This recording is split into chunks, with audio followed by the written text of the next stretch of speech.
Hello student, आपका हमारे YouTube channel Hemant class में स्वागत है। आज हम लोग जो है हमारे आसपास का पदार्थ जो चल रहा था क्लास 9 का चैप्टर था सेकंड वाला, उसको हम जो है उसका पार्ट 2 लेकर आए हैं। तो पार्ट 1 को नहीं देखे हैं तो देख लीजिए, उसके बाद फिर जो है इस वीडियो को देखिए क्योंकि वहां से आधा हो गया है तो समझ में आ जाएगा। उसके बाद यहाँ हम लोग जो है जोड़ते हुए पढ़ेंगे। तो वीडियो को शुरू करने से पहले चैनल को कर दीजिए सब्सक्राइब, ज्यादा से ज्यादा लोगों के पास कर दीजिए शेयर। और इस वीडियो को हम लोग जो है कोलाइडी विलेन से जो है स्टार्ट करेंगे। तो वीडियो को शुरू करते हैं। देखिए पढ़ते हैं हम लोग जो है कोलाइडी विलेन। तो कोलाइडी विलेन होता क्या है, दो टॉपिक के बारे में हम लोग बात कर चुके थे। एक क्या था, एक निलंबन था जिसको बोला जाता है एक सॉल्यूशन। सॉल्यूशन का मतलब जो है विलेन का मतलब वास्तविक विलेन था। एक वास्तविक विलेन और एक जो है निलंबन, इन दोनों के बारे में हम पढ़ चुके हैं। तो देखिए जो निलंबन होता है और जो वास्तविक विलयन होता है उनके बीच की कड़ी जो माना जाता है, किसको माना जाता है, कोलाइडी विलयन को माना जाता है। तो कोलाइडी विलयन जो है उनके कणों का जो आकार होता है एक वास्तविक विलयन से अधिक होता है। जो वास्तविक विलयन होता है उससे ज्यादा होता है और जो निलंबित विलयन होता है उससे कम होता है। उसके बीच का जो है होता है तो उसको क्या बोला जाता है, उसको बोला जाता है कोलाइडी विलयन। समझ में आ गया होगा कि कोलाइडी विलयन के जो कणों का आकार होता है एक वास्तविक विलयन से ज्यादा होता है और एक निलंबित कणों से जो है कम होता है। इनका आकार माना जाता है 10 की घात -7 सेंटीमीटर से 10 की घात -4 सेंटीमीटर। ये क्वेश्चन कई बार पूछा गया है कंपटीशन में भी, 10 की घात -7 सेंटीमीटर से 10 की घात -4 सेंटीमीटर के बीच में किसका जो है आकार होता है, तो कोलाइडी विलयन का होता है। कभी कभी यहाँ पर मीटर भी दे देता है तो उसमें ध्यान रखना है कहां से लेकर के कहां तक होगा। इसके बाद अगर बात की जाए वास्तविक विलयन के कणों का आकार कितना होता है, वो 10 की घात -7 सेंटीमीटर से कम होता है। अगर निलंबित कणों के आकार की बात की जाए तो निलंबित कणों का आकार जो है 10 की घात -4 सेंटीमीटर से ज्यादा होता है। अब देखो 10 की घात -7 सेंटीमीटर से कम वास्तविक विलयन और 10 की घात -4 सेंटीमीटर से अधिक निलंबित विलयन। और जो कोलाइडी विलयन होता है इन क्षेत्रों के बीच में होता है 10 की घात -7 सेंटीमीटर से लेकर के 10 की घात -4 सेंटीमीटर तक। तो यहां से इन तीनों पॉइंट्स को ध्यान रखिएगा। इसके बाद फिर हम लोग देखते हैं टिंडल प्रभाव क्या है। तो टिंडल प्रभाव देखिए, जो कोलाइडी विलयन होता है, कोलाइडी विलयन में से जब प्रकाश को गुजारा जाता है तो वो क्या होता है, आसानी से निकल जाता है और एक शंक्वाकार पाथ बनाता है। अगर कोलाइडी विलयन है क्योंकि उसके कण जो है देखा जाए तो उसके कण क्या है, वो एक तरीके के विषमांगी मिश्रण रहता है, मतलब पूरा समान रूप से उसके कण नहीं घुलते हैं। तो इसका मतलब जो है जब उसमें से प्रकाश को डाला जाएगा तो प्रकाश डालने के कारण क्या होगा, प्रकाश डालने के कारण उसका मार्ग जो है दिखाई देने लगता है, शंक्वाकार रूप में रहता है। तो उसी प्रभाव को जो है कोलाइडी विलयन में से प्रकाश को गुजारने पर उसका मार्ग दिखाई देना ही क्या कहलाता है, टिंडल प्रभाव कहलाता है। कभी कभी ये भी पूछा जाता है कोलाइडी विलयन में से जब प्रकाश को गुजारा जाता है तब प्रकाश का मार्ग दिखाई देता है, इस प्रभाव को ही टिंडल प्रभाव कहा जाता है। तो समझ में आ गया होगा टिंडल प्रभाव क्या है। एक क्वेश्चन और उठता है कि आकाश का जो रंग है वो नीला क्यों दिखाई देता है। तो आकाश का रंग नीला इसलिए दिखाई देता है क्योंकि जो है प्रकाश का प्रकीर्णन हो जाता है। जो वायुमंडल में उपस्थित कण होते हैं वो एक कोलाइडी विलयन की भांति व्यवहार करते हैं। जब कोलाइडी विलयन की भांति व्यवहार करते हैं तो बहुत सारे रंगों के प्रकाश वायुमंडल में उपस्थित कणों के पास आते हैं और उनमें से जो प्रकीर्णन सबसे ज्यादा होता है वो नीले रंग का होता है और यही रीजन होता है कि आसमान का रंग नीला दिखाई देता है। वायुमंडल में धूल के कण कोलाइडी विलयन की तरह व्यवहार करते हैं, वायुमंडल में धूल के कण कोलाइडी विलयन की तरह व्यवहार करते हैं। ये कण नीले रंग के प्रकाश का प्रकीर्णन कर देते हैं। बहुत सारे प्रकाश आते हैं लेकिन नीले रंग का प्रकाश का प्रकीर्णन ज्यादा हो पाता है और यही रीजन होता है कि आसमान का रंग नीला दिखाई देता है।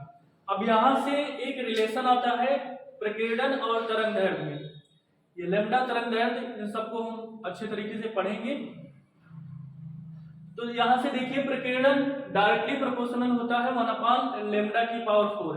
इसका मतलब जो है अगर तरंग दैर्ध्य ज्यादा होगी, इनवर्सली प्रोपोर्शनल का मतलब होता है यहाँ से 1 अपान, अगर 1 अपान में लिखा गया इसका मतलब इनवर्सली प्रोपोर्शनल, कहने का मतलब व्युत्क्रमानुपाती। तो लेमडा के मान को बढ़ाएंगे तो प्रकीर्णन क्या होगा, लेमडा के मान को बढ़ाएंगे तो प्रकीर्णन कम हो जाएगा। उसी तरीके से तरंग दैर्ध्य को या फिर लेमडा के मान को कम करेंगे तो प्रकीर्णन क्या होगा, बढ़ जाएगा। तरंग दैर्ध्य के मान को बढ़ाएंगे प्रकीर्णन कम होगा, तरंग दैर्ध्य के मान को कम करेंगे तो प्रकीर्णन बढ़ जाएगा।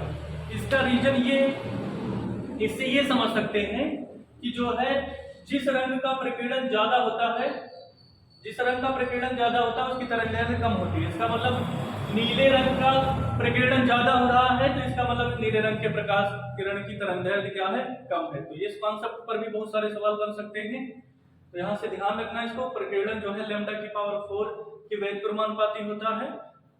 अगर देखा जाए इसको रौले का प्रमेय भी बोलते हैं, 11th में बहुत अच्छे तरीके से है, 11th में बहुत अच्छे तरीके से समझाया गया है। तो यहाँ से लैम्डा की ये तरंग दैर्ध्य क्या हो जाएगा, तरंग दैर्ध्य अगर बढ़ाएंगे तो प्रकीर्णन कम होगा, वहीं तरंग दैर्ध्य घटाएंगे तो प्रकीर्णन बढ़ जाएगा। तो यहाँ से ये कॉन्सेप्ट हो गया। इसके बाद फिर हम लोग कोलाइडी विलयन के अगर कुछ गुण के बारे में बात करें तो कोलाइडी विलयन क्या होता है। कोलाइडी विलयन अगर देखा जाए तो कोलाइडी विलयन एक विषमांगी मिश्रण होता है, पहली प्रॉपर्टी हो गई।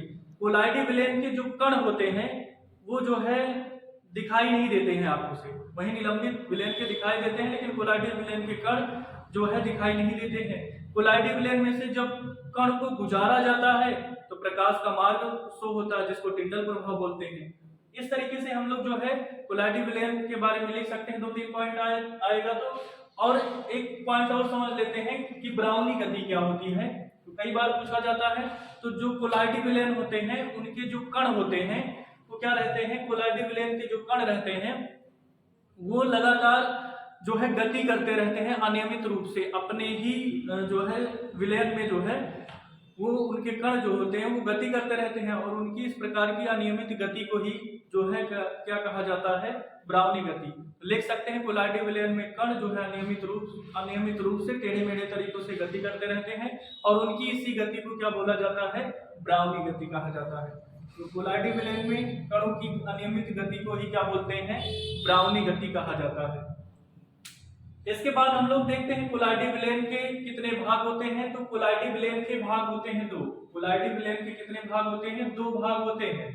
पहला भाग है परिक्षिप्त प्रावस्था और दूसरा भाग है परिक्षेपण माध्यम। अब परिक्षिप्त प्रावस्था किसको कहते हैं, तो जैसे विलेय और विलायक होता था, जिसकी मात्रा कम होती थी उसको विलेय बोलते थे, जिसकी मात्रा ज्यादा होती थी उसको विलायक बोलते थे।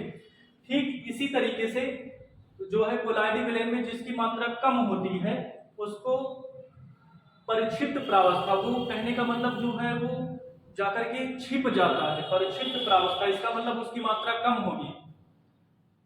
तो जिसकी मात्रा कम होती है कोलाइडी विलयन में उसको परिक्षिप्त प्रावस्था कहते हैं। परिक्षेपण माध्यम जिसकी मात्रा ज्यादा होती है, जिसमें जाकर के वो छिपता है, उसको बोलते हैं परिक्षेपण माध्यम, और इसकी मात्रा क्या होती है, जिसकी मात्रा क्या होती है, ज्यादा होती है। तो ध्यान रखना है, मेन पॉइंट है कि जिसकी मात्रा कम होती है परिक्षिप्त प्रावस्था, परिक्षिप्त प्रावस्था, और जिसकी मात्रा ज्यादा होती है परिक्षेपण माध्यम, और माध्यम में ही जाकर के कण जो है परिक्षिप्त होते हैं।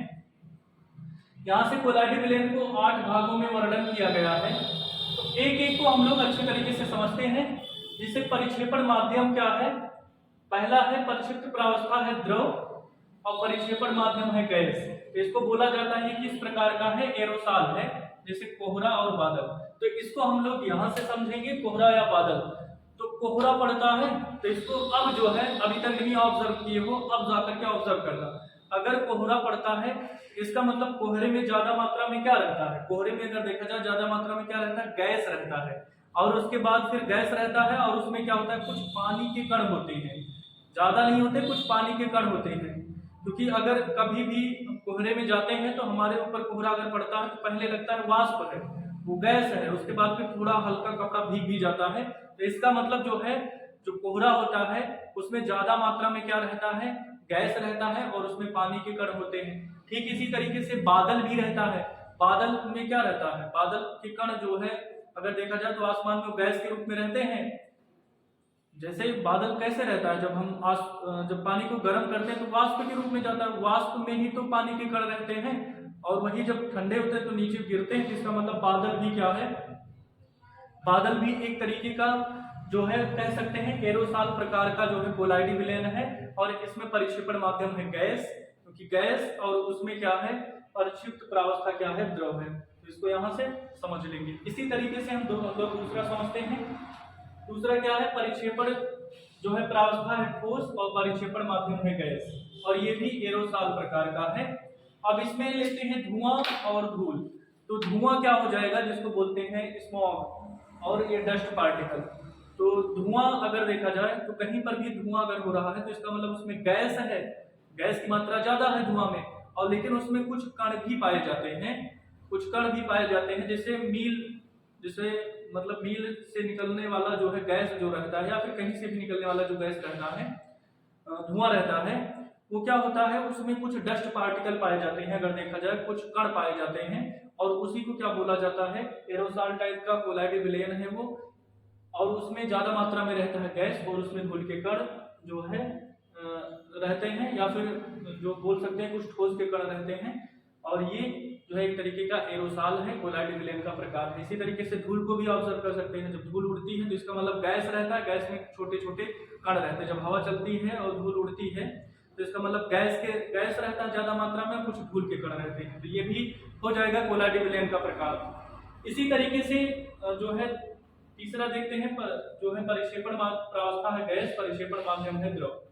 तो इसमें जो है शेविंग क्रीम या फिर झाग, तो अगर जैसे साबुन, इसका शैम्पू अगर ले ले, शैम्पू का झाग बनाया जाए, कभी बना करके देखना, या फिर शेविंग क्रीम जो लोग करवाते हैं वो लोग जानते हैं, और या फिर झाग, यहाँ से ये लोग ये सबके लिए है। झाग जो है क्या शैम्पू लेना, उसको जो है मतलब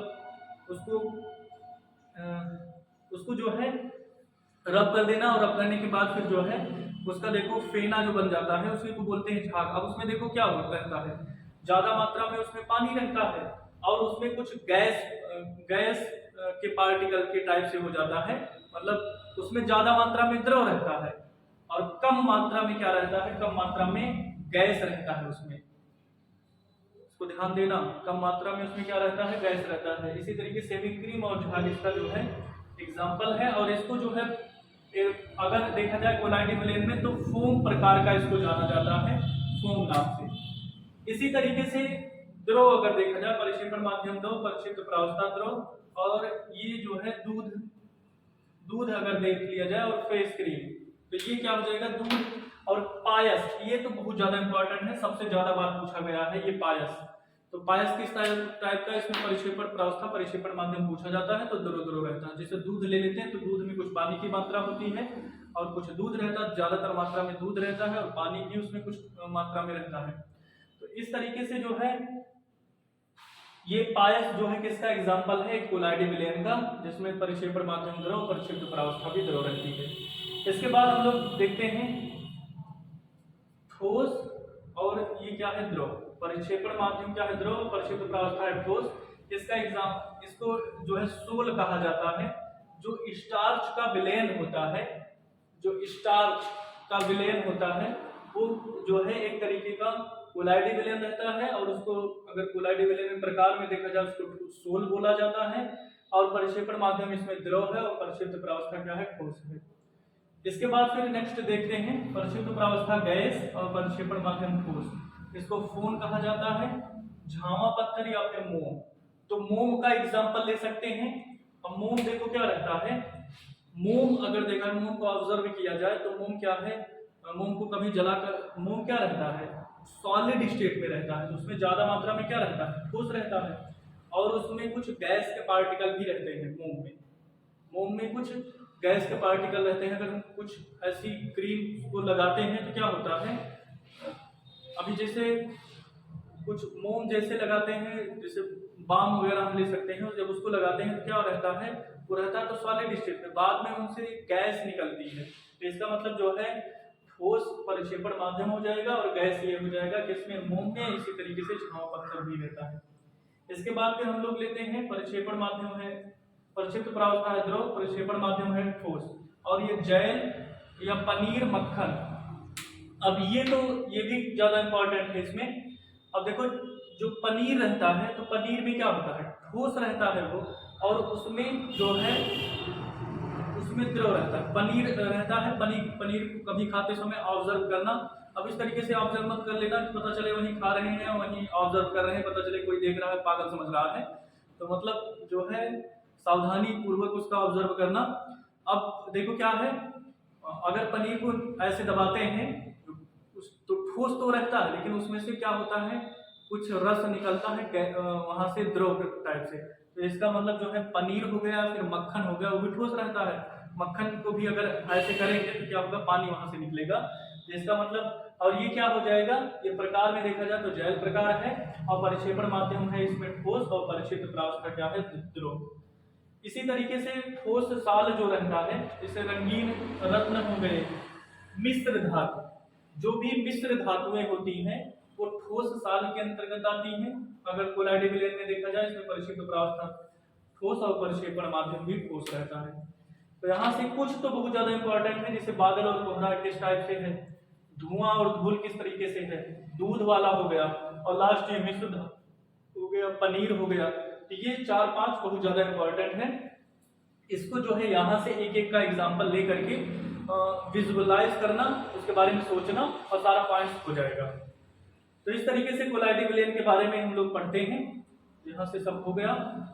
इसके बाद फिर कुछ टॉपिक्स और बचे हैं, जैसे क्या है, भौतिक परिवर्तन क्या होता है और रासायनिक परिवर्तन क्या होता है। यहाँ से जितने भी पॉइंट्स बचे हैं, भौतिक परिवर्तन, रासायनिक परिवर्तन, और उसके बाद फिर मिश्रण और यौगिक में अंतर, ये कल बता ही थे, धातु, अधातु और उपधातु, ये सारे पॉइंट्स जो है, अब देखो यहाँ तक 9th में रहता है। ये ओवरव्यू दिया गया है 10th में पढ़ने के लिए कि 10th में जो है यहाँ से हम पढ़ेंगे। तो 10th में जब हम लोग रासायनिक परिवर्तन देखते हैं रासायनिक समीकरण में, तो उसमें भौतिक और रासायनिक परिवर्तन से ही स्टार्ट होता है, और उसके बाद धातु अधातु, ये सारे चैप्टर हैं। तो यहाँ से ओवरव्यू तरीके अगर हम 9 से जोड़ते हुए पढ़ेंगे तो बहुत अच्छे तरीके से समझ में आ जाएगा। तो भौतिक परिवर्तन को समझते हैं, भौतिक परिवर्तन क्या होता है। तो भौतिक परिवर्तन का मतलब फिजिकल चेंज, किसी भी अगर देखा जाए पदार्थ के रंग, रूप, आकार में परिवर्तन हो रहा है, किंतु उसके द्रव्यमान और रासायनिक संगठन में परिवर्तन नहीं हो रहा है, तो इसको बोला जाएगा कि वह एक तरीके का भौतिक परिवर्तन है। उसके रंग में परिवर्तन हो सकता है, रूप में, आकार में, यहाँ से परिवर्तन हो सकता है, ठीक है, लेकिन उसके कभी भी द्रव्यमान में परिवर्तन नहीं हो सकता है और उसके रासायनिक संगठन में परिवर्तन नहीं हो सकता है, उसको बोला जाता है भौतिक परिवर्तन। भौतिक परिवर्तन में अभिकारक से अगर उत्पाद बनता है, अब अभिकारक क्या होता है, जो भी रासायनिक अभिक्रिया में भाग लेते हैं उनको बोला जाता है अभिकारक, और अभिक्रिया के फलस्वरूप जो बनते हैं उनको बोला जाता है उत्पाद। तो इसका मतलब अभिकारक से उत्पाद अगर बनता है, जैसे मान लेते हैं अगर पानी है, पानी को ठंडा किया गया तो क्या हो गया, ठोस अवस्था में आ गया। अब वो प्रोसेस हटाएंगे, जो बीच का प्रोसेस, उसको फ्रिज में रखे थे, तो फ्रिज से जब बाहर निकालेंगे तो धीरे धीरे क्या होगा, जब वो बाह्य प्रक्रम हट जाएगा तो वो जो ठोस के रूप में है बर्फ, वो फिर पानी के रूप में आ जाएगा। इसका मतलब अभिकारक से उत्पाद और फिर उत्पाद से अभिकारक में परिवर्तन होता है भौतिक अवस्था में। कहने का मतलब अभिकारक से उत्पाद बना लिया, फिर उत्पाद से फिर अभिकारक बना सकते हैं। ऐसा परिवर्तन भौतिक परिवर्तन के अंतर्गत आता है। लेकिन जो रासायनिक परिवर्तन होता है, रासायनिक परिवर्तन के अंतर्गत जो है द्रव्यमान में भी परिवर्तन आ जाता है और उसके रासायनिक प्रॉपर्टी में भी परिवर्तन आ जाता है। रासायनिक प्रॉपर्टी में भी परिवर्तन आ जाता है, द्रव्यमान के साथ साथ रासायनिक परिवर्तन। और जो इसमें पदार्थ बनता है, ये नए टाइप से पदार्थ बनता है। जैसे लोहे पर जंग लगना, अब एक बार लोहे पर जंग लग गया, फिर उसको प्रोसेस हटाने के बाद थोड़ी ना वो लोहा सही बन जाएगा, उस तरीके से नहीं हो सकता है। इसी तरीके से दूध से मक्खन बन गया, मक्खन से दूध थोड़ी ना बना सकते हैं। इसका मतलब जो है रासायनिक अभिक्रिया में वो सारे परिवर्तन आते हैं, जिसमें अभिकारक से उत्पाद में परिवर्तन होता है, लेकिन फिर जो है उत्पाद से अभिकारक में परिवर्तन नहीं होता है। तो अभिकारक जो अभिक्रिया में भाग लेते हैं उनको बोला जाता है। और उत्पाद जैसे क्या है, जैसे सब्जी बनाते हैं तो सब्जी में जितने भी मसाला हो गया, उसके बाद फिर जितने भी रॉ मटेरियल उसमें पड़ते हैं वो सारे अभिकारक हो गए, लेकिन बनने के बाद फिर उसको सब्जी बोला जाता है, मसाला थोड़ी ना कहा जाएगा। मसाला, उसके बाद आलू, ये सब तीनों, उसका एक अलग नाम हो गया सब्जी। तो मतलब जितने भी मटेरियल यूज हो उसको अभिकारक, जो बनता है उसको उत्पाद। अब सब्जी से पुनः आलू थोड़ी ना बना सकते हैं कि पुनः आलू वहां से बना दिए, जैसे कि मसाला वहां से निकाल दिए, तो ये भी नहीं हो सकता है। इसका मतलब ये रासायनिक परिवर्तन के अंतर्गत आएगा। तो वो सारे परिवर्तन जिसमें अभिक्रिया के फलस्वरूप उत्पाद बनते हैं, फिर उत्पाद से अभिकारक बन जाते हैं, उनको भौतिक परिवर्तन बोला जाता है, जिसमें अभिक्रिया के फलस्वरूप उत्पाद बनते हैं। उत्पाद से फिर अभिकारक में नहीं बन पाते हैं, उनको जो है रासायनिक परिवर्तन के अंतर्गत रखा जाता है। तो यहाँ से भौतिक रासायनिक परिवर्तन ओवरव्यू के तरीके समझ गए, 10th में बहुत अच्छे तरीके से पढ़ेंगे। इसके बाद मिश्रण और यौगिक, तो ये कल बताए ही थे। मिश्रण और यौगिक में क्या क्या अंतर है? मिश्रण में 2 या 2 से अधिक शुद्ध पदार्थों को किसी भी अनुपात में मिलाया जाता है, जबकि यौगिक में 2 या 2 से अधिक तत्वों को एक निश्चित अनुपात में मिलाया जाता है। ये पहला अंतर हो गया। मिश्रण जो है, मिश्रण अगर देखा जाए तो मिश्रण में 2 या 2 से अधिक शुद्ध पदार्थों को मिलाया जाता है, जबकि तत्वों में क्या होता है 2 या 2 से अधिक, जबकि यौगिक में क्या होता है 2 या 2 से अधिक तत्वों को मिलाया जाता है। तो यहाँ से हम लोग मिश्रण और यौगिक में अंतर को देखते हैं। तो मिश्रण क्या होता है और यौगिक क्या होता है? मिश्रण में क्या होता है 2 या 2 से अधिक पदार्थों को, शुद्ध पदार्थों को किसी भी अनुपात में मिलाने से मिश्रण बनता है। यौगिक क्या होता है 2 या 2 से अधिक तत्वों को एक निश्चित अनुपात में मिलाने पर यौगिक बनता है। यौगिक में नए पदार्थ का निर्माण होता है, जबकि मिश्रण में नए पदार्थ का निर्माण नहीं होता है। मिश्रण में क्या होता है भौतिक परिवर्तन होता है, जबकि यौगिक में रासायनिक परिवर्तन होता है। मिश्रण को भौतिक परिवर्तन के द्वारा अलग किया जा सकता है, जबकि यौगिक को भौतिक परिवर्तन के द्वारा अलग नहीं किया जा सकता है। तो यहाँ से हम लोग जो है मिश्रण और यौगिक में कुछ अंतर को डिफाइन कर पाए, और मिश्रण यौगिक जो है पार्ट 1 में अच्छे तरीके से समझाया गया है। इसके बाद फिर हम लोग ओवरव्यू के तरीके से धातु, अधातु और उपधातु देख लेते हैं। तो धातु क्या होता है, अधातु क्या होता है, उपधातु क्या होता है, इनके बारे में हम लोग 10th में अच्छे तरीके से पढ़ेंगे। ये चैप्टर ही है सारा। तो धातु क्या होता है? धातु अगर देखा जाए तो जो इलेक्ट्रॉन का त्याग करते हैं उनको धातु बोला जाता है। धातुएं विद्युत की सुचालक होती हैं। धातु जो है, धातुओं में एक विशेष प्रकार की चमक पाई जाती है, जिसको धात्विक चमक बोलते हैं। धातुएं कठोर होती हैं, धातुएं तन्य होती है, धातुएं आघात वर्धनीय होती हैं। तो सारे पॉइंट्स को सुन लीजिए, 10th में अच्छे तरीके से पढ़ेंगे। अभी हमें उतना याद कर लेना है बस। अधातु क्या होता है? अधातु जो है ये विद्युत की कुचालक होती है। इसमें जो है कोई चमक नहीं पाई जाती, इनमें तन्यता नहीं होती है। ये जो है गैस के रूप में पाई जाती है। लेकिन आयोडीन जो है एक तरीके का धातु है जो ठोस के रूप में पाया जाता है, उसमें चमक भी रहता है। ब्रोमीन ऐसा धातु है जो जल के रूप में पाया जाता है। ये सारे पॉइंट्स जितने बन सकते हैं कंपटीशन में यहीं से पूछे जाते हैं। उपधातु क्या होता है? जिसमें धातु और अधातु के दोनों लक्षण पाए जाते हैं, उनको उपधातु बोला जाता है। मेटलॉइड इसको कहते हैं, मेटल, नॉन मेटल और मेटलॉइड। आवर्त सारणी में अगर देखेंगे तो इन सबको एक जगह पर रखा गया है, और ये आवर्त सारणी जो है जब पढ़ेंगे तो उसमें हम अच्छे तरीके से देखेंगे। तो यहाँ से ओवरव्यू आप देखिए, यहाँ से ये भौतिक और रासायनिक परिवर्तन 10th वाला चैप्टर बन जाता है, ये भी 10th वाला चैप्टर बन जाता है, और जो आवर्त सारणी बताया भी 10th वाला चैप्टर। तो 9th से जोड़ते हुए अगर हम पढ़ेंगे तो हम लोगों को बहुत अच्छे तरीके से समझ में आ जाएगा। तो इस वीडियो को यहीं पर समाप्त करते हैं। वीडियो पसंद आया होगा, वीडियो पसंद आता है तो ज़्यादा से ज़्यादा लोगों के पास शेयर करें, चैनल को सब्सक्राइब कर लें।